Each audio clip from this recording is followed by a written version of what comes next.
when I went on my first yoga retreat 4 years ago, I was at what my mom would call a midlife crisis point. I was in consulting. I ran a huge practice. I was, doing a lot of sales, a lot of implementation work, and I loved the job. I loved my team, but I didn't like the way the leadership team ran things, and it really started to eat away at just my core person. I wasn't happy. I fought a lot with people, which really isn't my personality. And so there was a couple things that kind of came up that I thought, I got to make a change. Welcome to Meredith for Real, the Curious Introvert. That's me. I'm Meredith, and I collect people. For real. You never know who I'm going to meet next. So come listen as I put my curiosity to good use. Every week, I'll introduce you to someone new, and we'll talk about ways to stay curious and grow. Big thanks to our location sponsor, Court of DeLuna, Pensacola's newest event space, and to Delta Life Fitness in Pace, Florida, the 30-minute women's group fitness plan you can actually stick with. After 15 years of working in corporate America, this missionary's granddaughter decided to relaunch her career as a yoga studio owner in Castle Rock, Colorado. She is now a 200-hour registered teacher, Yoga Nidra Level 2, Restorative Yoga, and Ayurveda Level 1, and leads sold-out yoga retreats. We met when she was my group leader in our Assemblies of God youth group, intuitive listener, world traveler, midlife crisis survivor, Brooke Page-Thompson, everyone. Yay! Yay! So you have... That was awesome. And very true. Very true. You had a really long career in corporate that ended up taking you all over the world. Was that career move intentional, or was it just something you fell into and was a means to an end that happened to have the cool side effect of you traveling everywhere? Yeah, so I think it's kind of cool. I've never really set out to say I'm going to do this specifically. Things have just always kind of fallen in my lap, primarily because it's been intentional based too. I've always wanted to travel. The big thing when I was younger, I wanted to go see the world, but I didn't want to pay for it. So I was just really fortunate that I got some really cool gigs where no one else wanted to go. So I got to travel all over. I just wanted that stamp in my passport. And so if it was a new country, I raised my hand and I went, and it's been awesome. I've gotten to see some really cool stuff over the last 15 years and kind of got to pick where I wanted to go next. And I wouldn't trade it for anything. I can't imagine someone not wanting to travel. I know, right? When I find out someone doesn't have a passport, I'm like, what? Are you serious? So, yeah, I've gone through 4 passports. Whoa. That's serious. Yeah. I get disappointed when I go into a country and they don't stamp my passport. I'm like, sir, can you please just autograph it? A smiley face, anything. That'd be great. I'm surprised that with how long you stayed in Australia specifically, that you didn't discover yoga sooner there. I was on the west side, so I was in Perth, and it's really industrial, so not quite as progressive as Sydney and Melbourne. And so we did have like a teacher that came into the place that I worked at, and she taught like once a week some yoga stuff. But most of the people there were runners, or they played soccer or hockey, like field hockey out over lunchtime. And it just wasn't really a thing in Australia, but it wasn't too long after that I started to practice. One of my best friends lives in London, and she actually introduced me to yoga. And I went on my first yoga retreat with her. And I hadn't really practiced yoga at that point. And I just kind of bottomed out and said, I need something different. And she's like, come with me to this retreat in Portugal. So I'm like, done. I've never been to Portugal. I mean, if you're going to have an introduction to yoga, a retreat in Portugal would be a pretty legit way to do it. Yeah, I think so too. It's pretty awesome. Was it Yoga Nidra? No, she didn't do any Nidra. So I didn't actually learn about Yoga Nidra until I knew it existed, but I didn't really get into it till this last year. But what we did was 2 hours in the morning, just like a hatha class, and then 2 hours in the afternoon. It was part hatha, part restorative. So it was a really good introduction because it wasn't too strenuous. It wasn't like a lot of hard vinyasa flow. She was really good at kind of catering to the class. And it was, there was a big spiritual moment in there too, where I kind of had this revelation that yoga and the church atmosphere that I grew up in were very similar. Like they had a very similar emotional experience to them. And I think that was really the part where I kind of got to, maybe this isn't a bad thing, right? Yoga can be part of everybody's life and draw you in a little bit deeper. So it was there that the Pandora's box was opened, and here we are. Yeah, I agree about the experience feeling very similar. Usually have you received any pushback from people in the church about the yoga?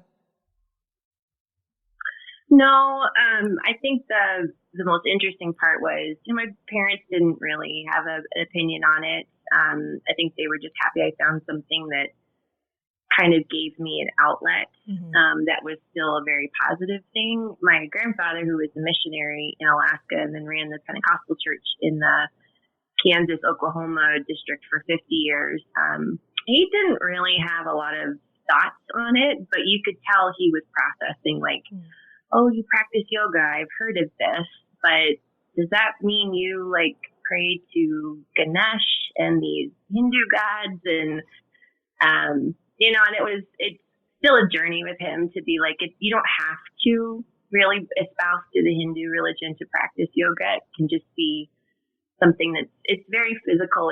It gets you more connected to your body and your breath, and it quiets the mind. And his wife, Lois, is totally into it. So she's like, I love it that you do that. So I think the fact that she's on board, he's on board. That's good. Yeah. I have had a different experience with feedback in the church with yoga, that it's been, people are real hesitant, but they can't really tell you why, which is common, I think, anytime you have a hand-me-down belief, is there's just resistance without an understanding. Correct me if I'm wrong, yoga isn't connected to, it's not a religion. No, but it originated in India, and they are Hindu. And so a lot of the stories that they tell around some of the poses that you get into relate to one of the thousands of gods that they have. And so it's really up to you if you choose to believe it or not. I read an article the other day that there's some people that are upset that because it's moved to the West, that we've tried to change it where it's not a Hindu-based religion to try and get it out to the masses. And I think the disconnect is it doesn't have to be part of any one specific religion. It really can be all of them. You have Buddhist teachings that come up in some of this stuff. You have Christian teachings. You have Hinduism. I think it's just the more you can open your mind to say it doesn't have to align one way or the other. You typically get a little bit deeper in the practice because you stop labeling things and you start just letting it be this beautiful practice. I would agree. It's very much a solo practice that, in my experience, but it really encourages you to explore the connectedness part of everything. Mm-hmm. So Yoga Nidra was not something I'd ever even heard of before we talked the other day. I had just seen your Instagram posts of people lying on the ground, and I thought they were in Savasana, which is kind of the end posture of most yoga practices where, okay, you're relaxing, you're, feeling good about the work that you've done in your practice that day, and you're wrapping things up. And I thought, well, that's cute. Brooke is, posting these pictures of people in Savasana, but then all the pictures were in Savasana, which I was like, that's interesting. So help me and help listeners understand what Yoga Nidra is and what it isn't. Sure. So Yoga Nidra is a guided meditation practice. So it's normally 30 to 45 minutes, depending on which lineage you're choosing to teach that day. So there's 4 that we learn about in the actual certification process. And so They're scripted, and some people write their own scripts, but you basically lay down. You have lots of blankets around you so that you're nice and supported. Your body temperature drops a little bit, which is why you see people cover up with a blanket. And a lot of times having a bolster under your knees just helps support the low back. But basically what we do is we drop the brain waves down to dreamlike states.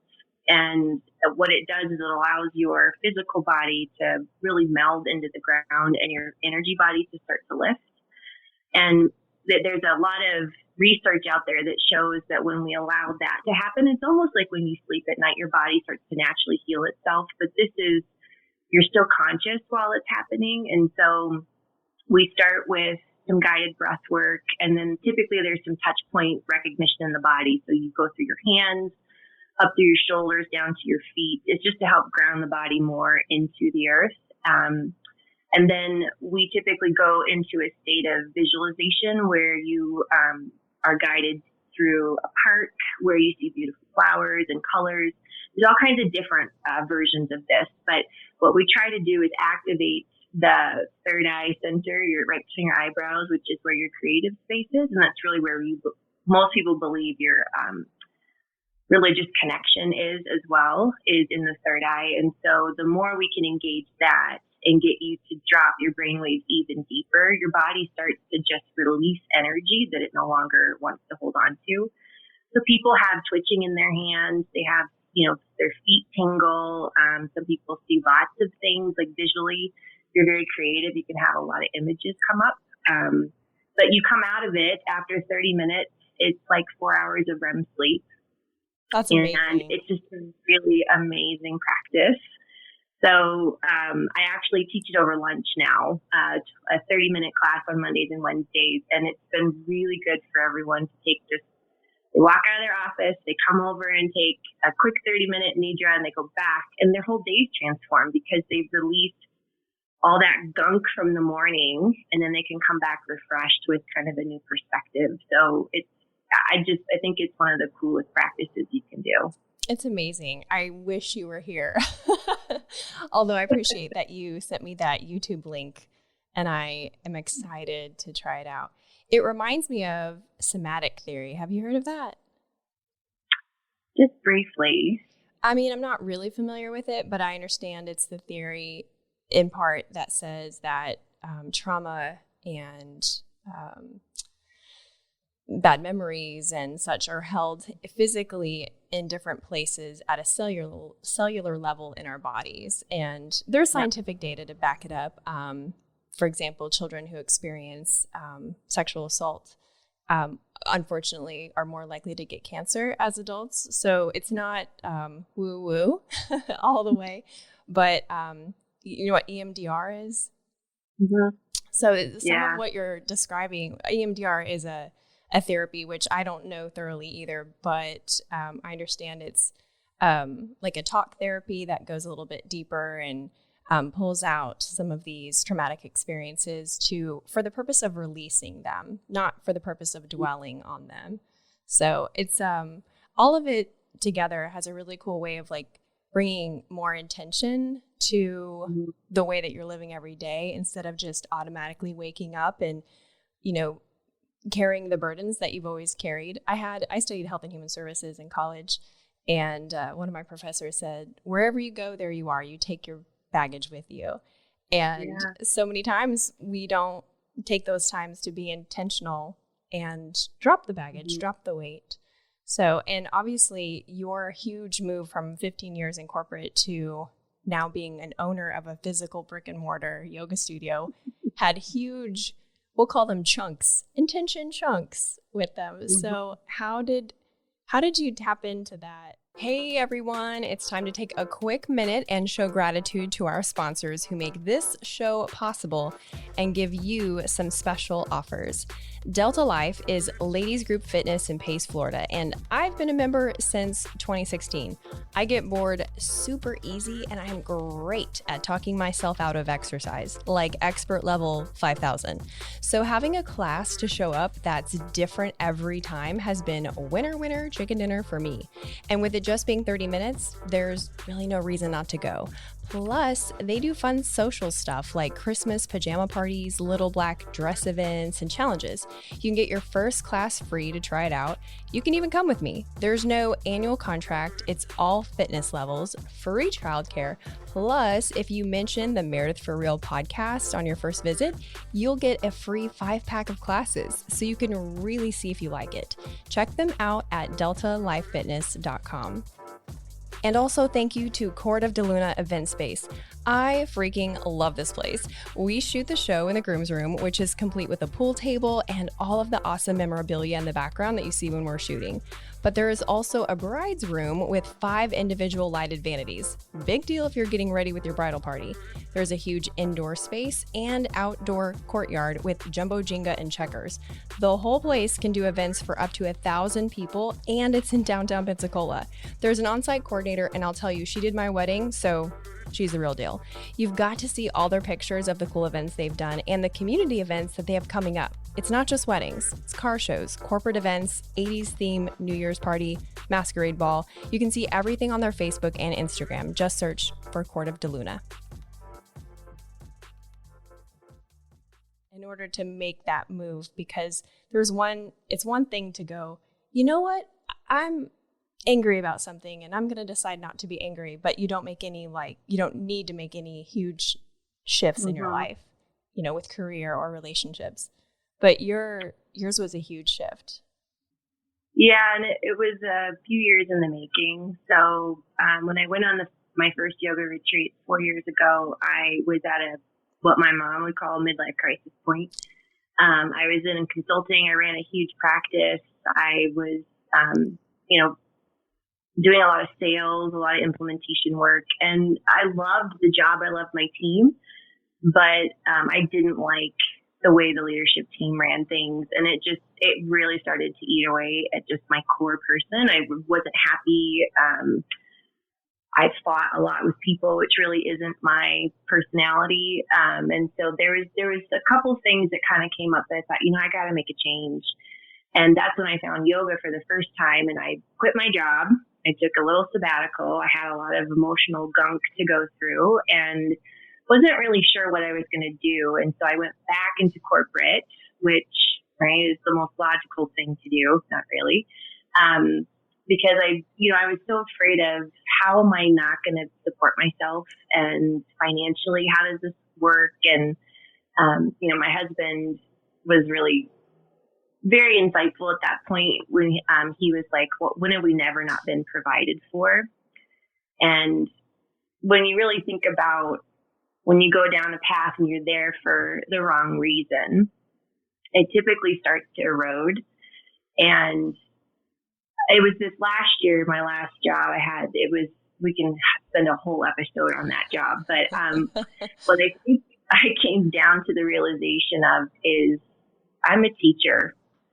And I knew it when I was younger. I was going to be an elementary ed teacher. And then I went into corporate and I ended up finding my way into facilitation roles and lots of learning and development opportunities for clients when I was in consulting. And then I started teaching yoga, and that was the best part of my week was teaching yoga. And, it really came down to, I knew at my fundamental core, I'm a teacher. I'm here to teach. I'm here to share. I'm here to be part of people's lives in a way that's meaningful. And I didn't know at the time it would mean opening a yoga studio, but I knew that had to be something that I pursued in that vein of how do I keep sharing this with people. So when I left corporate back in March, it was really I don't know what I'm going to do, but I know I can't do this anymore because I am a shell of a human. I'm not really living the way I want to live. And everything I do every day when I walk in that door is completely against what I teach in yoga.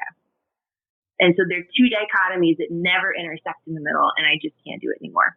So then this opportunity came to buy the studio I taught in, and it's just been a really cool journey. So I think having intention is a really big part of it. Huge. Did you leave corporate and then have the opportunity to take over you did. See, that's so freaking cool because sometimes it's creating a void, I think, And really, avoid maybe is a bad word, creating space for new things to come in your life. And I think as especially American people, like we're so afraid of space. Part of our core values as a country is, how you doing? Oh, keeping busy. Oh, well, then you must be on the right track to something, and it's, I don't know why we're like that, but it's kind of that industrial age that never left. It's sort of like in our blood, I think. So I wanted to give some tips to our listeners who are maybe where you were at on how to figure out what your core values are. Have you ever asked someone that? They don't usually know. They don't, and I think it's hard because there's so many definitions of core values out there that, some people think it's to have prosperity or, to live in a beautiful house. But really your core values, I think, come down to, there's a cool exercise we do in Yoga Nidra because it's all about intention setting. So you have an intention for your practice that really can then lodge during the practice and it comes to fruition. You don't really have to do much with it, but there's a cool practice where you really sit down and think about, like, if I could describe words that make me feel complete or whole, what does that look like? And that starts to lead you down this path of, well, I think these are my core values. And, for me, it was more being true with others and yourself. It was not giving in to someone else who thinks they're better than you are. I think we all have the same worth. It used to drive me crazy when just because you have a title means you're supposed to be treated differently. The core value there was just really hard for me to wrap my head around. But just decency, being kind to others and allowing space for things to happen was really a big part for me. So there's some things that we do at the studio for workshops to help people define that. We're actually doing one in January, at the beginning of the year, to do intention setting and then some self-care techniques that you can use for winter and all kinds of fun stuff. But I do think, to your point, if you just ask somebody what's your core values, they don't know where to start. And they instinctively go to a job or something that keeps them busy versus at the heart of things, this is who I am. And I think part of that is because we, as a society, don't really go inward. No. We were kind of taught to stay out of our heads. That's such a good way to word that. Yeah. And we have those hand-me-down things that, other people call that a Sunday school answer, where what's your core values? And then there's, 3 things you're supposed to say. So when I was discovering my core values, I found that asking myself questions and giving myself space to answer the questions. And what I mean by that is I ask myself, like, the questions that you just brought up, but don't put myself on the spot to answer them right away. Let my subconscious go to work and then let the power of noticing go to work. So one of my core values is being curious, which is not shocking to anyone that knows me. But when you're just a certain way, you don't realize that it's a core value until it's stifled. Like you said, you went into your job every day. So I thought of 2 questions really that I thought might help some listeners. So feel free to add to them. One was, what brings you energy versus what drains you? Mm-hmm. That can say a lot about what is your core value and what do you look forward to? Mm. So travel was always something I looked forward to. We live by the airport right now. And every time I see an airplane or hear an airplane, it actually shakes our house a little bit every time it takes off. I think, I wonder where they're going. I can't wait till my next trip. And then the other question was, what was a peak experience for you? And what was a low experience? That can say a lot about, what's important to you and what brings you joy. Mm-hmm. And then start to identify themes and patterns, which I think you're particularly skilled at. We talked about it off mic, that just our small chat the other night in preparation for this, you were like, oh, I see a theme and it's da-da-da-da. And I was like, Oh my gosh, you're so right. So I agree that this is like so right on point. You know, you even have a good yoga voice, Brooke. Oh, thank you. You're welcome. I've been told that before. I'm like, well, no, if you're a teacher, you have a teacher voice, so you can always tell. Yeah, if I taught yoga, let's be real, it'd be like yoga Muppet version because of all the faces. You would be hilarious. Yeah. It'd be something, that's for sure. Yeah. So where can people find you online, on social media and your website if they want to connect with you and check things out? So on Instagram, we're at Buka Yoga, Buka, which Buka means laughter, which I think is just a common theme of mine. You should laugh all the time. And same part on of the Instagram. reason we get along so well is because you laugh at my jokes. I know, right? And I'm not paid to do it either. No, folks, this is an unpaid laughter moment. You can follow me at Buka Yoga, or you can find us at bukayoga.com. We have a website, and I've got some uploaded YouTube Yoga Nidras. If people are interested, they're free. Give them a try at home. I just think it's a great practice to share. So there'll be more up in the future. And then all of our retreats are hosted on there too. We do 2 or 3 a year, normally in Colorado, where women just come together and have a wonderful weekend. Yeah, I hope that I can join you out on one of the retreats. And awesome. Yeah, I think other people should definitely check it out because sold out yoga retreats really says something. And that the fact that you've sold out all but one is really major. So I'm so happy that you are doing so well and that you could be on the show. Thanks for having me. It was great to do this. It was. Well, that's a wrap. Thank you again. And I'll be talking. You can't get rid of me that easy. I'll be talking to you again soon. Sounds good. Thanks, Meredith. All right. Bye. Thanks for listening. If you liked this episode, share it with your friends and leave a review. You can also watch the episodes on YouTube. There's hidden curious caches in each episode, and the first 2 people to find them win a prize. So be sure to get my emails for clues and other insider perks at meredithforreal.com.